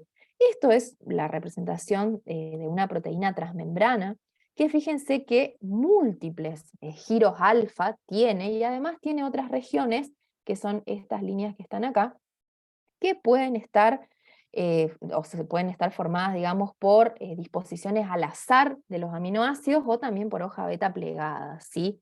Entonces, como vamos a ver ahora en un rato, las proteínas complejas, sobre todo, no es que solamente están formadas por alfa hélice o por lámina hoja beta plegada, sino que son una combinación, mejor dicho, de distintos tipos de estructura secundaria para terminar formando la estructura tridimensional de la proteína, ¿sí? Por ahora entonces me anoto que otro ejemplo de una proteína organizada en alfa hélice, su estructura secundaria, es este grupo de receptores acoplados a proteína G, o también la proteína mioglobina, que esta proteína también la vamos a dar cuando hablemos de las proteínas importantes. La mioglobina también se encarga de, también se une al oxígeno, pero tiene una función importante más que nada en los músculos, ¿sí? Entonces estos serían 3 ejemplos de proteínas organizadas en estructura secundaria de alfa hélice. Pero ya como podemos ver, para adelantarnos un poco, las proteínas o la estructura tridimensional de las proteínas termina siendo consecuencia de, o la mayoría de las veces, de combinaciones de tipos de estructuras secundarias, ¿sí? Alfa hélice combinada con hoja beta plegada, con otras regiones que están organizadas con una forma que se llama disposición al azar, que ahora ya lo vemos también. Bien, entonces, vuelvo un poquito hacia atrás, recordar las características de la alfa hélice, es como una especie de cinta, imaginemos la cadena de aminoácidos, que se va enrollando a través de un eje central, se va enrollando hacia la derecha, y se producen los puentes de hidrógeno que estabilizan esta secuencia o esta forma a través del el aminoácido, perdón, número 1 y el número 4, se produce una interacción puente de hidrógeno, ¿sí? Para ir estabilizando la cadena. Otro tipo de estructura secundaria que encontramos es lo que se llama lámina beta plegada o también llamada hoja beta, ¿sí? En este caso, la cadena polipeptídica, en vez de adoptar, esperen que me agarre el marcador, en vez de estar así como toda enrolladita, ¿sí? Mucho más extendida. Imaginemos que, un dibujo muy feo, que más o menos así estaría la cadena polipeptídica, no dando estos giros con todos los aminoácidos muy cerca de otros. Y ya vamos a ver ahora en un esquemita que en realidad la cadena polipeptídica va tomando así como esta formita, como si fuese una hoja de papel que yo la voy doblando, ¿sí? Esa es la forma que va adoptando la cadena polipeptídica. La forma de organizarse así en lámina beta plegada, que también después le voy a pasar en el chat del videíto para que puedan mirarlo de YouTube, ese sí es un video un poquito más largo, pero está bueno también como lo explica. Esta hoja beta plegada está compuesta por 2 o más hojas de cadenas polipeptídicas plegadas. ¿Qué quiere decir esto? Que imaginemos que esta es la cadena polipeptídica número 1 y esta es la cadena polipeptídica número 2, que también adopta así como esta formita plegadita, como si fuese una hoja de papel, y las interacciones van haciendo que se vayan uniendo estas 2 cadenas entre sí y formen una especie de lámina, ¿sí? Por eso se habla de lámina beta o hoja beta plegada. Las cadenas laterales de los aminoácidos, ¿se acuerdan que en el caso de la alfa hélice dijimos que siempre quedaban hacia afuera de la hélice, ¿sí? En el caso de las cadenas laterales de estos aminoácidos que están acá, se van a ir situando, se van a ir ubicando alternadamente a la izquierda y hacia la derecha de este esqueleto principal, ¿sí? Imaginemos que, a ver, vamos a hacerlo con otro color, acá, que uno de los grupos R se ubica hacia acá, el grupo R del próximo aminoácido se ubica hacia acá, el otro hacia afuera. Esto quiere decir de manera alternada, ¿sí? Diferente a lo que ocurre en la disposición de alfa hélice, donde todos los residuos, la parte variable de los aminoácidos, se ubican hacia afuera de esa hélice, ¿sí? Estructuras beta de distintas cadenas polipeptídicas, o incluso de distintas zonas de una misma cadena, van a interaccionar entre sí también por puentes de hidrógeno. Entonces, siempre que estemos hablando, o sea que esta interacción que se va a dar acá para mantener a las 2 cadenas pegaditas, también es de tipo puente de hidrógeno. También ahora, tener en cuenta que las interacciones son entre el esqueleto principal, ¿sí? Esto quiere decir que el grupo R todavía no está participando para llegar a este nivel de organización en las interacciones. Solamente está siendo estabilizada esta forma de la proteína por interacciones entre la cadena principal, ¿sí? Esto termina haciendo que tenga una estructura laminar la proteína. Es como si fuese una hoja de papel. Imaginemos que esto sería una hojita de papel, y esta hoja de papel, en realidad, si la estamos mirando de perfil, tendría esta formita. Está dobladita, ¿sí? Toda con pliegues, y a su vez esta hojita está formada por cadenas polipeptídicas que están uniditas entre sí. Es como una hoja doblada. Me voy a imaginar a una proteína que tiene esta estructura secundaria hoja beta, así plana y como dobladita. En cambio, la alfa hélice me la imagino como un tirabuzón, ¿sí? Entonces ahí ya me está dando una idea de que probablemente esas dos estructuras secundarias hagan que esa proteína tenga funciones muy distintas, ¿sí? Otra cosa importante, que las cadenas polipeptídicas que van a estar uniéndose, como dice acá en este dibujo muy feo de arriba, donde cada una de las rayitas dobladas era una cadena polipeptídica, esas cadenas pueden estar orientadas de forma paralela o antiparalela. ¿Qué quiere decir esto? Esperen que lo muestro con otro grafiquito. Se refiere básicamente a si en este lado está el extremo C-terminal, o vamos hacia el revés porque primero... Acá estaría el N-terminal y el C-terminal de la otra cadena, y en la cadena número 1 el N-terminal y el C-terminal. Esas dos cadenas donde están coincidiendo los extremos tienen una disposición paralela, y cuando están los extremos enfrentados, o sea que de una cadena tengo el N y de otra cadena tengo el C, esa disposición es antiparalela, ¿sí? Ahora igual lo muestro en un grafiquito. Esto lo dejo un ratito para que lo puedan copiar y ya les muestro el gráfico. Se me está yendo gente, se ve que ya están como saturados. Dejo un ratito, ¿sí? Para que lo copien, avísenme por favor cuando ya estamos.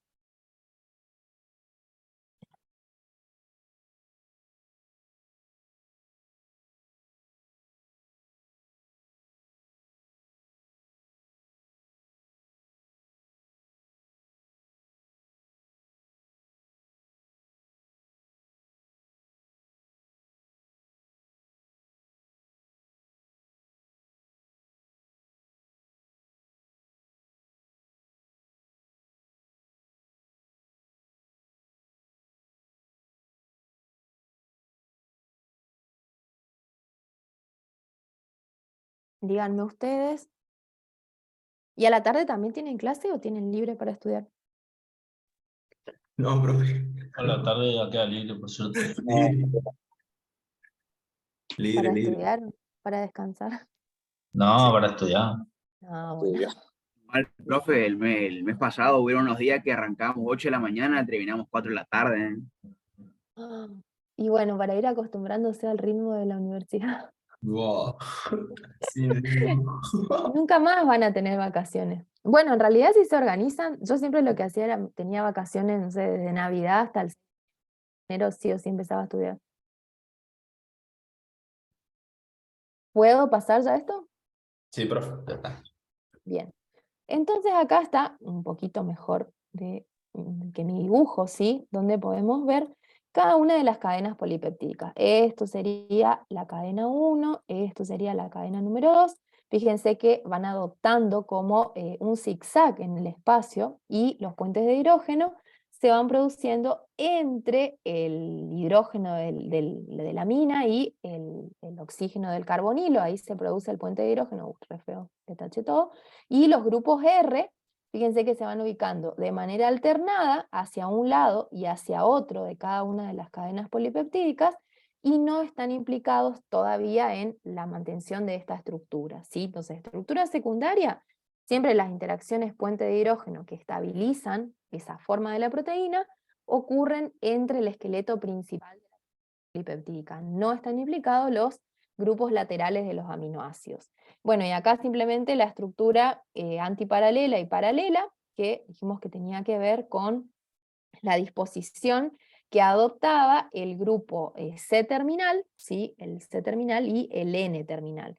Si están orientados hacia el mismo lado, vamos a estar hablando de una hoja beta plegada paralela, y si estamos hablando de que una va en un sentido y la otra va en otro sentido, estamos hablando de una cadena antiparalela, ¿sí? Entonces me imagino a la hoja beta plegada como una hoja 4 si quieren, que está toda dobladita así como en pliegues. Esa sería la estructura de una hoja beta plegada. En cambio, la alfa hélice es como un tirabuzón, como un fideo tirabuzón, podríamos decir, para encontrar un ejemplo cotidiano, ¿sí? Bien, avanzo un poquito. Ejemplos de lámina beta plegada. Acá también les puse el link de un videíto, pero después al chat, o cuando les convierta esto en PDF, ahí también van a tener la información, para no perder tiempo ahora, porque este sí dura como 5 minutos. Ejemplos de lámina beta plegada, una proteína que mayoritariamente adopta esta disposición, porque como estamos viendo acá en este esquema, fíjense que acá también tengo alfa hélice, ¿sí? Tengo alfa hélice, tengo disposición al azar, que sería esta cadenita de color gris, y la hoja beta plegada sería esto representado con verde. Pero esta proteína mayoritariamente tiene lámina beta plegada, ¿sí? Esta proteína es la ubiquitina, es un ejemplo nada más, que sabemos que esta proteína es importante porque es la encargada de marcar a otras proteínas que se tienen que desintegrar en una estructura que se llama proteosoma, ¿sí? Entonces esto es simplemente un ejemplo de una proteína donde va a predominar la estructura secundaria que se llama hoja beta plegada. Bien. Siguiendo con otros tipos de estructura secundaria, yo les dije que hay algo que se llama disposición al azar, ¿sí? Cuando hablamos de estructura secundaria en disposición al azar, nos estamos refiriendo a que la cadena polipeptídica no adopta una estructura regular, así como acabamos de ver en el caso de la alfa hélice y la hoja beta plegada, ¿sí? Sino que se van a acomodar los aminoácidos siguiendo la orientación que sea termodinámicamente más favorable, según el tamaño, según la carga eléctrica de los aminoácidos. Y esta disposición al azar, que tampoco hay demasiada información en la bibliografía, no dice mucho más que esto, ¿sí? La disposición al azar se encuentra conectando sobre todo alfa hélice y en algunos casos también conectando hoja beta plegada, como acabamos de ver en el caso de la ubiquitina, ¿sí? Entonces es bastante difícil que una proteína solamente tenga alfa hélice. Una es que esté formada por porciones que van a formar alfa hélice, porciones que van a formar hoja beta plegada y conectadas por disposiciones al azar. ¿Esto con qué se relaciona? Y con la estructura primaria, ¿sí? No existe una proteína donde todos los aminoácidos tengan carga positiva o todos los aminoácidos estén cargados negativamente, sino que hay proporciones de cada uno de los tipos de aminoácidos. Esto va a llevar a que haya una partecita de la cadena que se va a tener que organizar en alfa hélice, como vemos acá, por el tipo de aminoácidos que tiene, y hay otras partes de la cadena polipeptídica que va a tener que adoptar hoja beta plegada, ¿sí? Estas disposiciones al azar se encuentran entonces conectando esas regiones. Puede ser que conecte regiones que sean alfa hélice, ¿sí? Alfa hélices entre sí, como en este caso. Puede ser que también estén conectando regiones que sean de hoja beta plegada, ¿sí? Fíjense que estos dos esquemas me dice solo alfa hélice, pero acá estoy viendo que hay también beta plegada. Se refiere al predominio de la estructura secundaria. En esta de beta plegada predomina la hoja beta y probablemente todo esto sea disposición al azar, ¿sí? Bueno, y acá me está representando a una proteína que mayoritariamente tiene aminoácidos organizados con disposición al azar. También en el caso de la disposición al azar, las interacciones entre los aminoácidos se van a producir perdón, entre el esqueleto central, ¿sí? No se ven implicados los residuos de los aminoácidos. Entonces, para tener en cuenta que la mayoría de las proteínas tienen combinaciones de alfa hélice con hoja beta plegada, además unidas entre sí con disposiciones al azar, ¿sí? Regiones que no siguen una orientación así tan rígida como acabamos de ver, o sea, rígida en el sentido de la organización me refiero, ¿sí? Sino que están como los aminoácidos ubicándose según lo que sea más favorable energéticamente. Y también que tiene que ver, obvio, con el ambiente en el cual se encuentra esa proteína, ¿sí? Entonces, disposición al azar es otro tipo de estructura secundaria. Esto lo anoto, no hay una disposición, una estructura regular que adopten los aminoácidos. Frecuentemente entonces se va a encontrar conectando alfa hélices, o también puede ser que se encuentre conectando hoja beta con alfa hélice, ¿sí? Esto entonces lo paso, supongo que esto ya lo copiaron, era cortito, y avanzamos un poquito más. Después hay lo que se conoce como superestructura secundaria, que esto efectivamente es este patrón de plegamiento que yo le estaba diciendo, que las proteínas en realidad no es que solamente están en hoja beta plegada o en alfa hélice, sino que son combinaciones de dos o más tipos de estructura secundaria. Puede ser que una proteína solamente tenga alfa hélice y hoja beta plegada, o puede ser que tenga alfa hélice, hoja beta plegada y disposición al azar, ¿sí? Entonces, vuelvo un poquito hacia atrás. Disposición al azar es otro tipo de organización de estructura secundaria. Y cuando hablo de superestructura secundaria, me estoy refiriendo a proteínas que tienen la combinación de 2 o 3 de esos tipos que acabamos de describir, ¿sí? Esto, como les decía, va a llevar, o esto todavía no les dije, perdón, pensé, pero todavía no les dije, como les decía, las proteínas es muy difícil que solamente estén organizadas en una estructura secundaria, sino que son combinaciones, ¿sí? Y esto va directamente relacionado con la función que va a tener esa proteína. Existe algo que se llaman motivos estructurales. Esto por ahí también depende de la bibliografía. Yo ayer justo encontré un trabajo donde aclaraba un poco, se los voy a pasar, también era como un compendio, trataba de aclarar la diferencia entre superestructura secundaria y motivos, que por ahí es media ambigua la diferencia. Cuando hablamos de motivos estructurales, nos estamos refiriendo a regiones de la proteína que están organizadas de una forma particular. Ahora ya lo voy a mostrar en otra diapositiva, aguanten un ratito donde hay una definición un poquito más clara, ¿sí? Entonces, los motivos estructurales están formados por superestructuras secundarias. Sería como una región de la proteína, un motivo que tiene una función particular, por ejemplo, puede ser un motivo que está formando un sitio activo, y ese motivo está formado por superestructuras secundarias, o sea, por combinaciones de alfa hélice con hoja beta o alfa azar, ¿sí? Entonces son distintas regiones de la proteína que adoptan estructuras secundarias en particular. Hay muchos motivos, probablemente ustedes escucharon hablar de, y si no, bueno, ya lo vamos a ver, de algún motivo habrán escuchado hablar, por ejemplo, del barril beta, que es adoptado por unas proteínas transmembrana, o también hay otro motivo de las proteínas que acá justo no está, que se llama dedos de zinc, que es justamente el que adoptan los factores de transcripción, que son proteínas que se unen al ADN. Entonces los motivos son regiones de la proteína que están como más organizados que otros, ¿sí? A ver si después de esto sigue la definición que les había puesto de motivos. Acá. Profe, No, sí. ¿los meandros qué son? ¿Meandros beta? Los meandros beta es una combinación de varias láminas hoja beta con disposiciones al azar, ¿sí? Son nombrecitos que le dan por la forma tridimensional que observaron que tienen, ¿sí? Estos nombres incluso pueden variar entre las distintas bibliografías.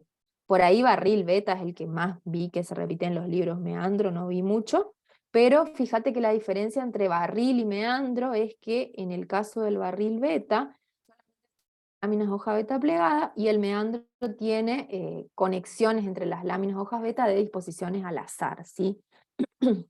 Bien, entonces, cuando hablamos de motivos, nos estamos Gracias. refiriendo a como una región más compactada o más organizada que el resto de la proteína.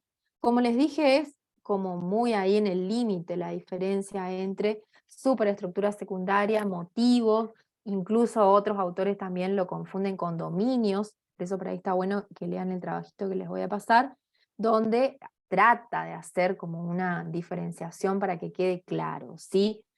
Otro término también, esperen que me quedaron todas las rayas, otra terminología que se utiliza es el de dominios. ¿Se acuerdan que cuando hace un rato estábamos hablando del estudio comparativo entre distintas proteínas que están, o proteínas con la misma función entre distintos grupos de organismos? Yo les dije en dominios que están muy conservados evolutivamente.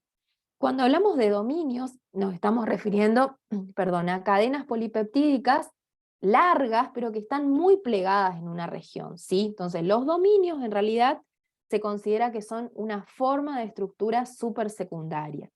Lo que se sabe de los dominios es que conforman una subunidad funcional dentro de la proteína o una subunidad estructural. Por ejemplo, puede ser un dominio de una enzima, donde en esa región ese dominio esté muy conservado porque esa región aminoácida esté implicada en el sitio activo, por ejemplo, ¿sí?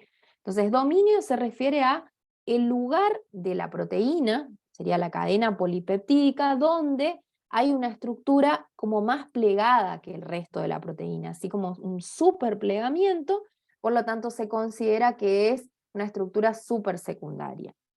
Por ahí, bueno, que anoten a algún lado por si les llegan a preguntar qué es un dominio. Cuando hablamos de dominio, nos estamos refiriendo a que esa parte de la proteína conforma una subunidad funcional, o sea que tiene dentro de esa proteína una función como más específica, esa región aminoácida, ¿sí? Eso por ahí se utiliza para hablar de dominio. Igual, como les digo, dominio, superestructura secundaria, motivo, por ahí son como muy parecidos esos términos y uno tiende a confundirse. Incluso en la misma bibliografía, o en distintas bibliografías, mejor dicho, del mismo tema, se encuentran definiciones diferentes. Pero ustedes anoten entonces que cuando hablamos de un dominio, estamos hablando de una cadena polipeptídica que está más plegada en una cierta región, ¿sí? Entonces, eso va a constituir una subunidad funcional dentro de esa proteína. ¿Cómo va a estar formado ese dominio? Obviamente, combinaciones que acabamos de ver de estructura supersecundaria por regiones de la proteína que tienen combinado alfa hélice, hoja beta plegada y disposición al azar. Bien. Yo les voy a pasar este material que les digo, no es muy largo, creo que son 3 hojas más o menos, que un autor trata de como salvar la confusión que hay, ¿sí?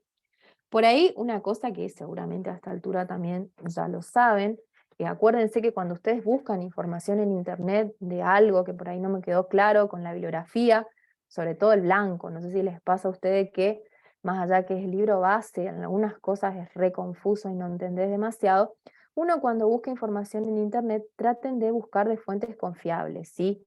Yo por ahí lo que siempre hago es, voy al Google académico, y trato de ver la fuente. Esto que yo les voy a pasar, por ejemplo, es de una revista científica, ¿sí? O sea que no es cualquiera lo que está en internet, en este artículo que les paso, sino que es de una revista científica donde una persona hizo un compendio de bibliografía y habla sobre proteínas, ¿sí? Siempre tengo que prestar atención en la fuente de la cual me voy a valer para estudiar un tema. Entonces, por ahí siempre pongan o en el Google académico, o traten de ver si la fuente es confiable, porque todos podemos subir material a internet y por ahí nos podemos confundir. Bien, esto entonces lo paso un poquito más. A ver qué hora es, todavía estamos a tiempo. Ahora vamos a hablar un poco de la estructura terciaria de una proteína, ¿sí? Hasta ahora estuvimos hablando de la estructura secundaria. Acuérdense igual que nosotros estamos estudiando todo esto por partes para poder entender de manera global cómo es la estructura molecular de una proteína, ¿sí? Esto quiere decir que las distintas partes que estamos viendo de organización en realidad se combinan. Finalmente la proteína adopte la estructura tridimensional y esto vaya en relación directa con su función, ¿sí? Cuando hablamos de la estructura terciaria, por ahí nos estamos refiriendo ya sí a la estructura tridimensional que va a adoptar esa proteína. Obviamente que va a incluir las dos estructuras anteriores que vimos, la secundaria y la estructura primaria. Y en el caso de la estructura terciaria, ahora sí ya esta formita de la proteína va a ser estabilizada por distintos tipos de interacciones o fuerzas, ¿sí?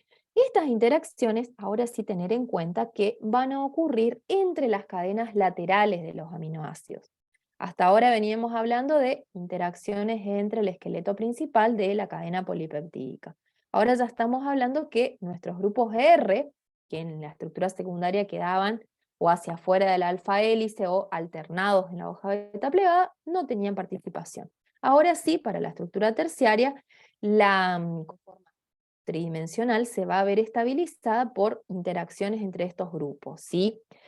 La estructura terciaria, podemos decir que es la responsable directa de las propiedades biológicas de una proteína, ¿sí? La disposición espacial que van a adoptar los distintos grupos funcionales, o sea, la forma en que según el aminoácido que sea, obviamente se van a ir ubicando los grupos R, va a ser lo que va a determinar a su vez la interacción con otros ligandos, ¿sí? Acuérdense que las proteínas, la mayoría tiene funciones muy complejas, como estuvimos viendo, y también sabemos ya, porque algo nombré, que hay algunas proteínas que incluso están unidas a otra molécula, otra porción no proteica, o hay algunas proteínas que tienen que unirse a un ligando, por ejemplo, porque son receptoras. Entonces, la disposición espacial que van a ir tomando estos grupos laterales funcionales, las interacciones entre ellos, va a ser lo que va a terminar permitiendo la disposición de esa proteína en el espacio y la interacción que pueda tener con otras moléculas, ¿sí? O sea, la estructura terciaria es como lo clave de una proteína, ¿sí? Lo que va a determinar, bueno, es una proteína que puede estar sufriendo o resistiendo fuerzas de estiramiento, o es una proteína que está dentro del lóbulo rojo y se puede acomodar porque es como redondeadita y puede transportar oxígeno, por decir algo, ¿sí? La estructura tridimensional o la estructura terciaria es lo que va a terminar teniendo influencia directa en la función de esa proteína.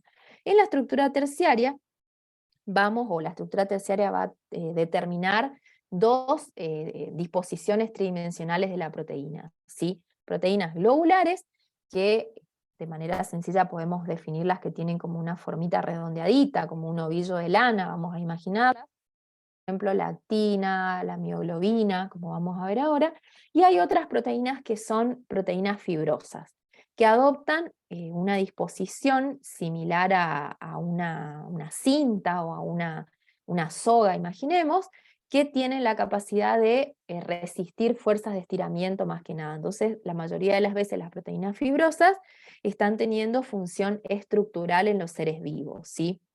Bien. Esto lo pasamos un poquito, díganme si esto lo pudieron copiar, lo dejo un ratito para que lo copien y después ya paso. Lo dejo unos minutos para que lo puedan copiar y ya continuamos.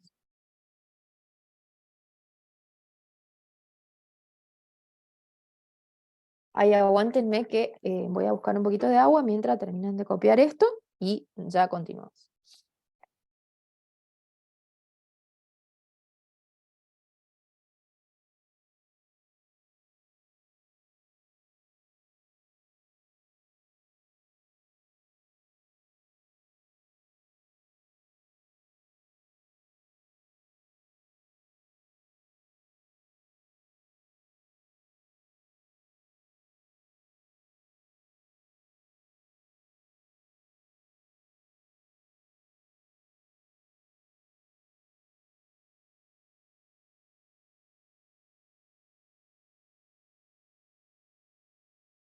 Bien, continúo, supongo que ya terminaron de copiar.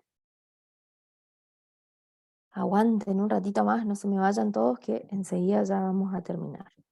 Bien, entonces, dijimos hay dos tipos de estructura tridimensional que pueden adoptar las proteínas, aquellas proteínas que adoptan una forma globular y las proteínas fibrosas, ¿sí? Cuando hablamos de las proteínas globulares, entonces me imagino como una especie de ovillo de lana, una pelotita, donde no existe como una dimensión que predomine sobre otra. Esto es solamente una descripción para describir que la forma es aproximadamente esférica, ¿sí? Vemos acá el caso de la miosina, ¿sí? Que la miosina y la actina son proteínas contráctiles, como la habrán escuchado nombrar probablemente, y en las proteínas globulares lo que ocurre es distintas combinaciones, ¿sí? De estructura al azar con alfa hélice y hoja beta plegada, y además regiones con estructuras supersecundarias o acodamientos también, que esto se refiere a los acodamientos, no es otra cosa que disposición al azar, así como un plieguecito que hace una región de la proteína por el tipo de aminoácidos que se van a ubicar ahí. Por ejemplo, el que decíamos hace un rato que no favorecía la alfa hélice, pero sí provocaba un codo. Bueno, ese se va a organizar o va a estar en estas acodamientos de la proteína, ¿sí? Las proteínas globulares, yo les había dicho también al principio que tienen una gran actividad funcional, ¿sí? La mayoría de las proteínas estructurales son fibrosas y todo el resto que tiene actividad de transporte, de reguladoras génicas, proteínas que permiten que los cromosomas se organicen, todas esas son proteínas globulares. La característica que tienen las proteínas globulares es que van a ser solubles en medios acuosos, seguramente todos los restos aminoácidos, si estamos hablando de una proteína soluble en medio acuoso, los restos aminoácidos que son hidrofílicos se van a orientar hacia la superficie exterior de la proteína y en esta parte del centro de la proteína globular se van a ubicar todos los grupos R que tienen comportamiento hidrofóbico, ¿sí? Una cosa importante a tener en cuenta cuando estudie la estructura primaria de la proteína, que ahora se me pasó en un momento, ahora me acordé, de tener en cuenta que, obviamente, como dijimos, la estructura primaria determina la forma en la que se va a organizar la proteína. Tener en cuenta en el caso de las proteínas de membrana, por ejemplo, que sabemos que son proteínas de la membrana plasmática, que son proteínas también anfipáticas, podríamos decir, porque su estructura primaria va a estar conformada por distintos dominios, ¿sí? Dominios que van a tener la posibilidad de interactuar con el medio acuoso, que pueden estar situados hacia el exterior de la célula y hacia el interior, y otras regiones constituidas por aminoácidos que son hidrofóbicos, que conforman el dominio hidrofóbico justamente que va a poder interactuar con las patitas de los ácidos grasos. Entonces eso también tener en cuenta que el lugar donde se va a insertar o el lugar donde va a estar cumpliendo función una proteína va a tener también relación con la estructura primaria. O mejor dicho, la estructura primaria es lo que determina todo de la proteína, ¿sí? La forma en la cual se va a orientar o se va a organizar en la célula. Entonces, las globulares son proteínas que van a ser solubles en medio acuoso, ¿sí? Después, igual vamos a ver en detalle ejemplos de globulares y fibrosas porque tenemos que estudiar algunas proteínas de importancia biológica, ¿sí? Ahora estamos viendo cosas generales de los dos tipos de estructura terciaria. Y las proteínas que se llaman fibrilares o fibrosas, en este caso las cadenas polipeptídicas, se van a organizar de forma paralela. Por ejemplo, la queratina, que tiene una estructura de alfa hélice combinada con disposiciones al azar, no adopta tridimensionalmente una forma de ovillito, sino que queda como estiradita, ¿sí? Por eso hablamos de que tienen como una forma paralela, ¿sí? Las distintas cadenas polipeptídicas. Se ubican así, como si yo tuviese, mis dibujos son feos, como si yo tuviese dos alfa hélices que se ubican así en el espacio, ¿sí? Paralelas unas a otras, y esto termina haciendo que la proteína sea como más bien larguita, en vez de ser redondeadita como en el caso de las globulares, ¿sí? En el caso de las proteínas fibrosas, están formadas únicamente por estructuras secundarias de hélice alfa o lámina hoja beta plegada. O sea que no tienen regiones de estructuras súper secundarias, ¿sí? Simplemente tienen predominio de hélices y hoja beta plegada, probablemente también combinadas con alguna disposición al azar, como podemos ver acá incluso en el esquema, pero regiones de disposición al azar muy cortitas, ¿sí? Las fibrosas tienen la particularidad de que son poco o nada solubles en agua directamente y, como dijimos hace un rato, al adoptar esa como disposición paralela de las cadenas polipeptídicas, tienen la característica que pueden soportar fuerzas de estiramiento, ¿sí? Por eso es que están participando en estructuras de sostén. Por ejemplo, la queratina está formando parte de la piel, ¿sí? Porque son proteínas que resisten el estiramiento por la disposición que adoptan, ¿sí? Al tener las cadenas polipeptídicas paralelas, imaginemos que una proteína fibrosa es una soga formada por varios hilitos, donde cada uno de esos hilitos son cadenas polipeptídicas, que no es lo mismo la fuerza de torsión que puede resistir un solo hilito o que puede resistir toda la soga ya formada por varios hilos. Entonces esa es la particularidad de las proteínas de sostén, al estar formadas por cadenitas polipeptídicas paralelas, resisten más los estiramientos. Bien, avanzo un poquito más. Y con respecto a las fuerzas que estabilizan esta estructura terciaria, ¿sí? Como dijimos varias veces ya, en el caso de la estructura secundaria, las fuerzas o la interacción puente de hidrógeno ocurren entre el esqueleto principal de la cadena polipeptídica, pero en este caso de la estructura terciaria, las interacciones, que ahora vamos a ver que son de distintos tipos, acá simplemente nombramos algunos, por ejemplo, los enlaces iónicos, las interacciones hidrofóbicas, los puentes de hidrógeno, que esas son interacciones no covalentes, o también puede ser que los puentes disulfuro, que son interacciones covalentes entre dos cisteínas, están estabilizando la estructura terciaria, pero siempre son interacciones entre los grupos R de los aminoácidos, ¿sí? Bien, obviamente que esto, como es una organización jerárquica para llegar finalmente a esta estructura terciaria, también tengo que en esto que está acá, que es la cadena polipeptídica, obviamente que en la estructura primaria están los enlaces peptídicos, y como esta cadena también ya tiene una estructura secundaria, por ejemplo, puede ser así, también están los puentes de hidrógeno entre los componentes de la cadena principal. ¿Sí? Es como que todo se va sumando. En estructura terciaria ya estoy considerando los dos niveles anteriores, primario y secundario, y ahora además la cadena o la estructura secundaria adopta una cierta forma en el espacio, resultado de estas interacciones no covalentes, o en el caso del puente disulfuro, que es una interacción fuerte covalente, ¿sí? Acá simplemente para repasar algunas cositas, esto seguramente que ustedes lo saben mucho mejor que yo, porque ya lo habrán dado re bien con Matías, los tipos de interacciones no covalentes que son las implicadas en mantener esta estructura terciaria, ¿sí? Por un lado podemos hablar de fuerzas de atracción electrostática que se van a producir entre aminoácidos que están cargados, ¿sí? Acuérdense que siempre estamos hablando de la carga de los grupos laterales, la carga pH fisiológico que van a terminar teniendo los grupos laterales, ¿sí? Estos son enlaces, interacciones no covalentes, ¿sí? Las fuerzas estas de repulsión o atracción electrostática, y se produce cuando grupos que tienen cargas eléctricas opuestas se enfrentan, ¿sí? Puede ser, obviamente, que positivo o negativo se atrae, sabemos entonces carga positiva y negativa, que van a estar en cada uno en un grupo R en particular, se van a atraer, y cuando hay cargas eléctricas que son iguales, se van a repeler esos aminoácidos, ¿sí? O esos grupos laterales de los aminoácidos. Entonces, las fuerzas de repulsión o de atracción electrostática, que se llaman enlaces iónicos en alguna bibliografía, básicamente van a aminoácidos que uno tiene carga negativa, por ejemplo el aspartato, se puedan atraer con aminoácidos con carga positiva como la lisina o la arginina, ¿sí? Entonces este es uno de los enlaces, o de las interacciones, mejor dicho, que estabiliza la estructura terciaria. Los enlaces iónicos, o también llamados fuerzas de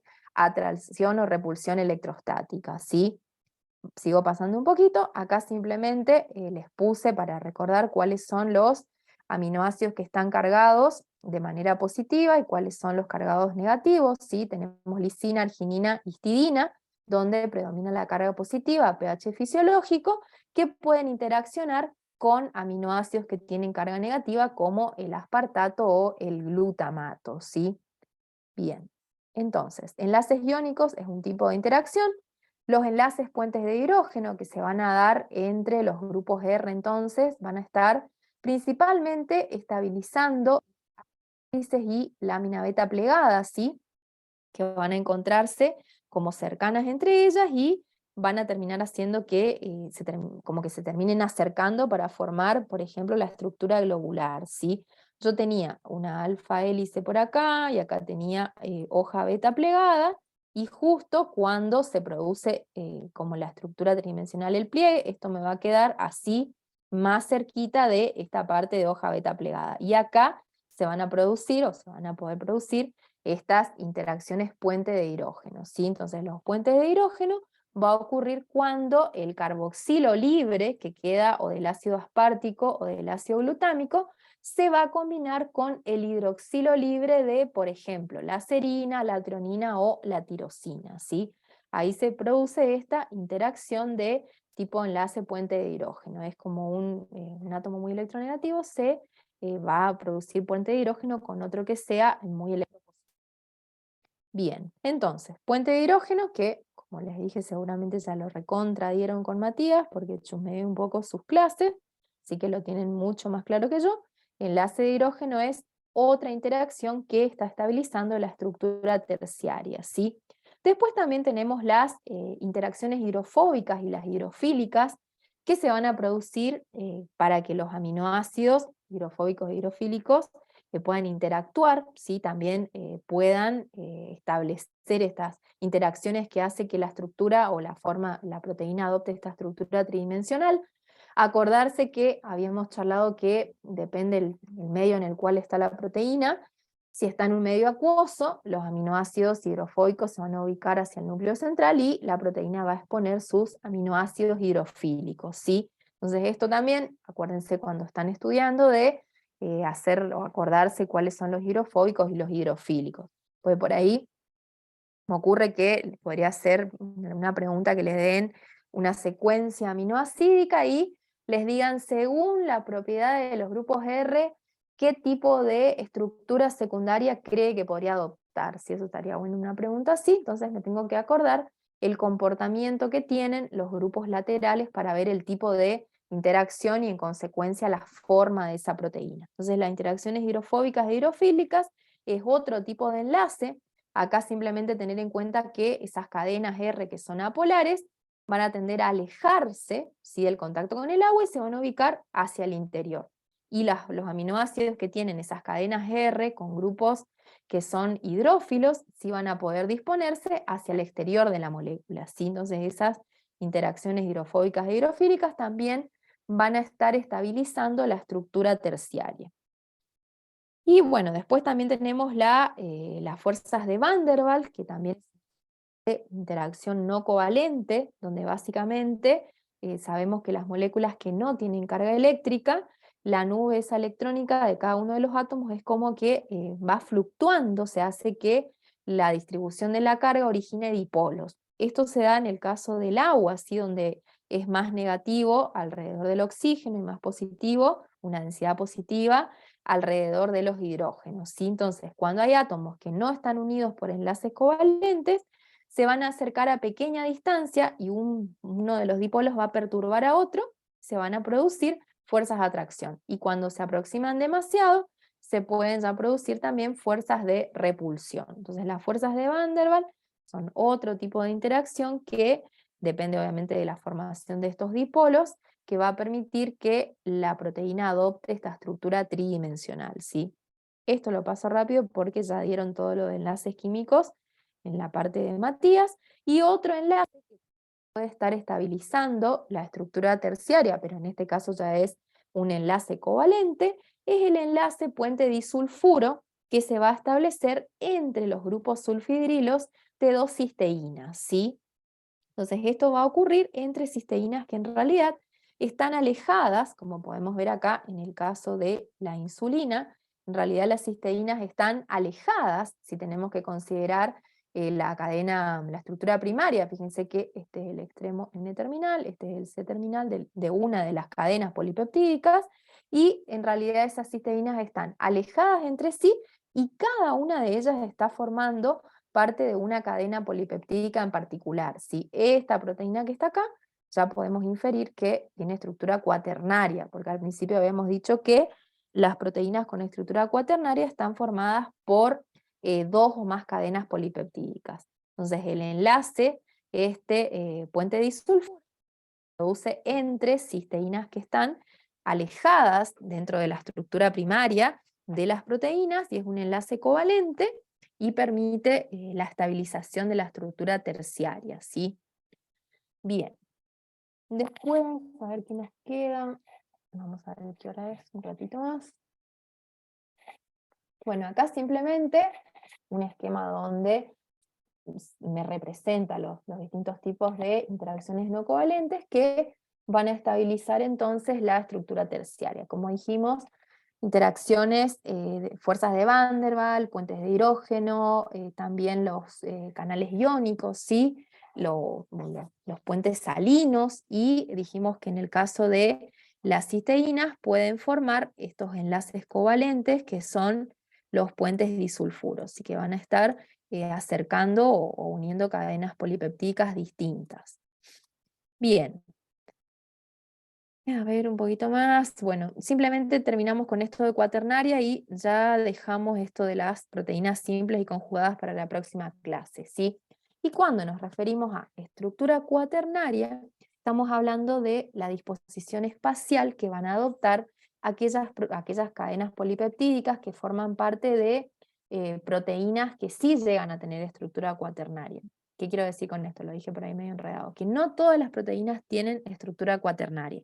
Hay algunas proteínas que están formadas por una sola cadena polipeptídica, y hay otras proteínas, como en el caso de la hemoglobina, que sí tienen estructura cuaternaria, y que esa estructura va a estar formada por la disposición que van a adoptar las distintas cadenitas, ¿sí? Las distintas cadenas polipeptídicas que forman estas proteínas, que cada una de esas cadenas es codificada por un gen en particular, reciben el nombre de subunidades, de cada una de las cadenas polipeptídicas. Y las proteínas que están formadas por más de una cadena polipeptídica reciben el nombre de proteínas oligoméricas. ¿Cómo están estabilizadas o cómo están unidas estas distintas cadenas polipeptídicas? Puede ser por un puente disulfuro, como acabamos de ver en el caso de la insulina, que eran dos cadenitas diferentes unidas entre sí por puentes disulfuro. Puede ser también que haya puentes de hidrógeno interaccionando ahí, uniendo las distintas cadenas polipeptídicas, interacciones hidrofóbicas o también interacciones electrostáticas. Es como que se repiten o son las mismas las interacciones que mantienen la estructura terciaria y las interacciones que permiten que distintas cadenitas se unan entre sí. Acá simplemente para mostrarles el caso de la hemoglobina, pero como dijimos, esta proteína las vamos a ver muy en detalle en la próxima clase, cuando hablemos de proteínas conjugadas. Una proteína que, si se somete a hidrólisis, no solamente se van a obtener aminoácidos, sino también se va a obtener el grupo hemo, ¿sí? Que tiene hierro. Entonces, una proteína que está conjugada. Esta proteína está formada por 4 cadenas polipeptídicas diferentes, que algunas de esas cadenas, o 2 de ellas, reciben el nombre de cadena beta, que son la cadena beta 1 y beta 2, y las otras 2 reciben el nombre de cadena alfa 1 y alfa 2, ¿sí? Estas otros 4 polipéptidos están unidos entre sí por este tipo de interacciones que acabamos de describir para conformar la estructura cuaternaria de la proteína. Entonces, no todas las proteínas van a tener estructura cuaternaria, solamente aquellas que estén formadas por más de una cadena polipeptídica, ¿sí? Acuérdense entonces que cuando estamos estudiando estructura de las proteínas, o sea, es jerárquico esto, ¿sí? O es inclusivo. Cada nivel va a incluir al anterior. Si estoy hablando de una proteína que tiene estructura cuaternaria, también prestar atención a que tiene obviamente una estructura terciaria, secundaria y primaria, ¿sí? Como les digo, en la próxima clase vamos a describir en detalle alguna de importancia biológica y vamos a hacer referencia a la estructura cuaternaria, terciaria y secundaria en cada uno de los casos, ¿sí? Bien, con esto estaríamos terminando por hoy, los libero por hoy, llegamos hasta la estructura cuaternaria y ya la próxima clase vamos a hablar de